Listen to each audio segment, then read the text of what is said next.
जय माता दी। आप सभी को मेरे परिवार की तरफ से दिवाली की हार्दिक शुभकामनाएं। आइए जानते हैं सरलतम पूजा विधि जो आप आसानी से दीपावली पर कर पाए। सबसे पहले इस पूजा में आप लाल या गुलाबी या पीले रंग के वस्त्रों का चयन करते हुए सुंदर तैयार होकर परिवार के साथ पूजा करें। जिस स्थान पर आप पूजा करें उस स्थान पर गंगा जल मिश्रित जल का छिड़काव कर लीजिए। माता लक्ष्मी की, भले ही मिट्टी की या पहले से प्रयोग में हो रही गणेश जी के साथ पूजा लाकर उन्हें स्थापित करें। आपके पास षोडश मातृका, नवग्रह या श्री यंत्र है तो उन्हें भी स्थापित करें, जैसा स्क्रीन पर मैंने किया हुआ है। अब यहाँ पर आप लक्ष्मी कलश या दीप कलश स्थापित कर सकते हैं, क्योंकि कलश स्थापित करना बहुत शुभ और श्रेष्ठ माना जाता है।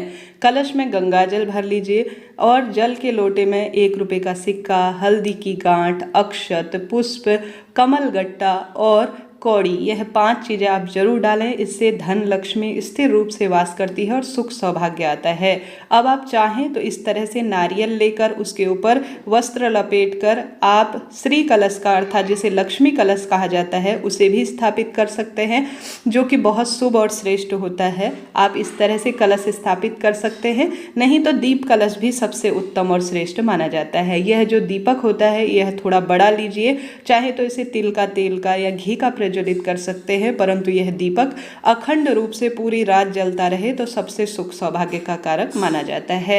मैंने चावल की ढेरी पूर्ण रूप से पात्र रूप में ली है और ऊपर मैंने जो पत्ते हैं वह अशोक के लिए हैं, उन पर मैंने चंदन हल्दी लगा दी है, आप देख पा रहे होंगे। साथ ही उसके ऊपर मैंने दीप कलश स्थापित कर लिया है। यह दीप कलश लंबी बत्ती का लगेगा और सुंदर रूप में धन लक्ष्मी को सुंदर तरीके से आकर्षित करने वाला होगा। इसमें 1 चुटकी हल्दी डालते हैं तो भी बहुत शुभ और श्रेष्ठ होता है, या 1 रुपये का सिक्का भी डालते हैं तो बहुत श्रेष्ठ माना जाता है। ओम महालक्ष्मी नमो नमः ऐसा आप कहते हुए, ओम श्री गणेशाय नमः कहते हुए जल के छींटे स्नान का भाव करते हुए समर्पित कीजिएगा। वीडियो में यह भी जानेंगे कि माता लक्ष्मी की आरती करनी चाहिए या नहीं, शंख बजाना चाहिए या नहीं, ध्यान से सुनिएगा। अब आपने जल के छींटे संपूर्ण देवी देवताओं पर समर्पित कर दिए। परिवार सहित आप थोड़ा हाथ में पुष्प और अक्षत लेकर अपने इष्ट पित्र देवी देवता और सभी देवी देवताओं का ध्यान कर प्रार्थना करें कि हे प्रभु, सब मेरी पूजा में आए, सम्मिलित होएं और मेरे घर के अन्न धन के भंडार भरे। ऐसे आपको प्रार्थना कर दीपक प्रज्वलित कर लेना है, क्योंकि दीपक हमारी पूजा पाठ का साक्षी है।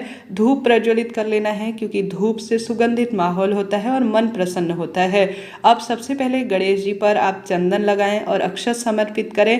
नवग्रह, वास्तु यंत्र और जो है श्री यंत्र इत्यादि पर भी आप रोली, चंदन, मौली, अक्षत समर्पित करें। माता लक्ष्मी पर आप हल्दी, कुमकुम और रोली इत्यादि अपनी इच्छा अनुसार समर्पित करें। बहुत सर्वश्रेष्ठ यह बहुत बड़ी विशेष पूजा मानी जाती है। अब प्रश्न आता है कि दीदी क्या हम सभी माता लक्ष्मी की पूजा करें या नहीं।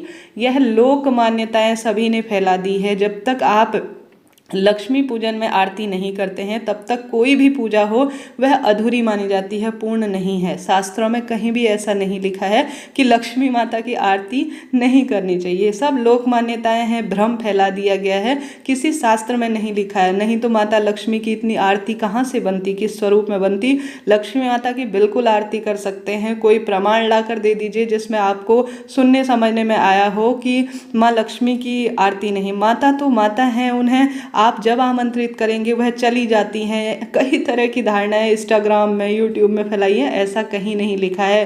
शास्त्र प्रमाण जानना चाहते हैं तो बिल्कुल मुझसे पूछ सकते हैं। माता लक्ष्मी की बिल्कुल आरती करनी चाहिए और गणेश जी की भी आरती करनी चाहिए। शंख बजाना चाहिए या नहीं, शंख तो साक्षात माँ लक्ष्मी का स्वरूप है, तो शंख क्यों नहीं बजाना चाहिए आप बताएं।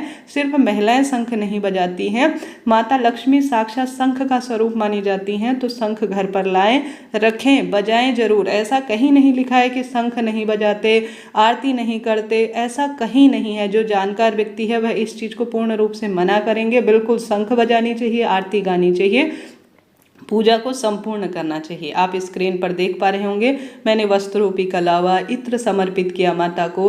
गणेश जी महाराज को मैंने विशेष तौर पर यज्ञोपवीत और सभी नवग्रह इत्यादि पर भी मैंने यज्ञोपवीत इत्यादि समर्पित किया। पुष्प की माला समर्पित की और पुष्प इत्यादि गुलाबी रंग के जो माँ लक्ष्मी को प्रिय है वह समर्पित किए।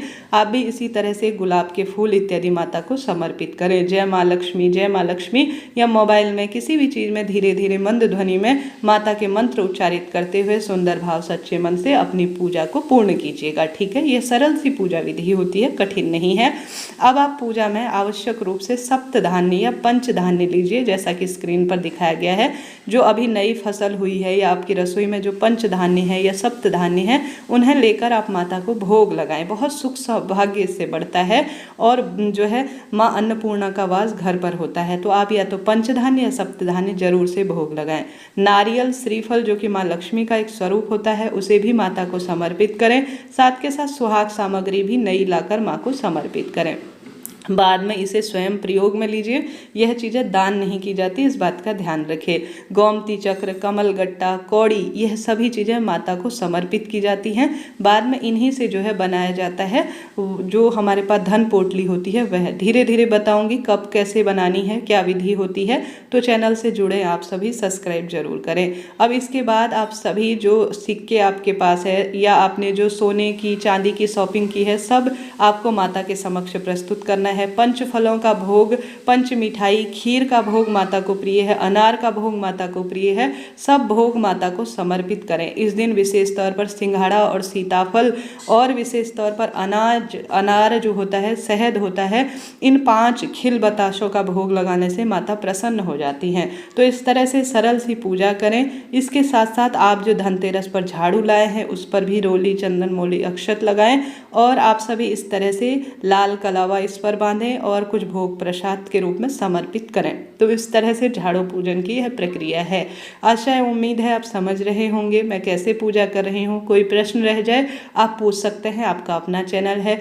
जल का लोटा जब आप भोग लगा लें तो हाथों हाथ माता को समर्पित करें। नए बर्तन जो आपने खरीदे हैं उन्हें भी माता रानी के समक्ष प्रस्तुत करें, उन पर भी फूल, अक्षत इत्यादि समर्पित करें और सरल सी पूजा विधि को आप परिवार के साथ संपूर्ण करें।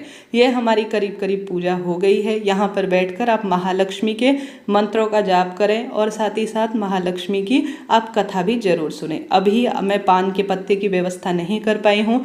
पान के पत्ते में लौंग, इलायची रखकर माता को मुख शुद्धि के लिए आप शहद रखकर माता को भोग जरूर लगाएं। इससे भी माता रानी बहुत प्रसन्न होती हैं।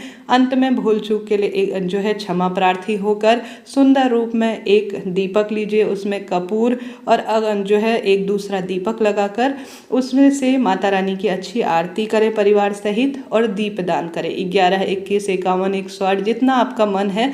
हर स्थान पर, कोई भी स्थान ऐसा नहीं है जहाँ पर अंधेरा हो, इस बात का ध्यान रखें। खूब दीपदान करें सुंदर रूप में और माता की आरती करें। ओम जय लक्ष्मी माता, मैया जय लक्ष्मी माता, ये वाली आरती, और जय गणेश जय गणेश जय गणेश देवा, ये वाली आरती। दोनों आरतियों को सुंदर भाव से गाएं। जल का लोटा लेकर सबसे पहले इसे माता रानी को आरती दें। घर में जल का लोटा लेकर पहले 3 बार इस जल के ऊपर से घुमाएं। इसे अग्नि शीतलीकरण कहा जाता है। जमीन पर छोड़कर पूरे घर में घंटी बजाकर अपने जो गल्ला है वहाँ स्वास्तिक बनाकर इस धूप दीप को दिखाएं। पूरे घर में घुमाकर सभी परिवार के सदस्यों के साथ अपनी पूजा को पूर्ण करें। जरा सा भी वीडियो उपयोगी रहा हो तो जय माता दी जरूर लिखें।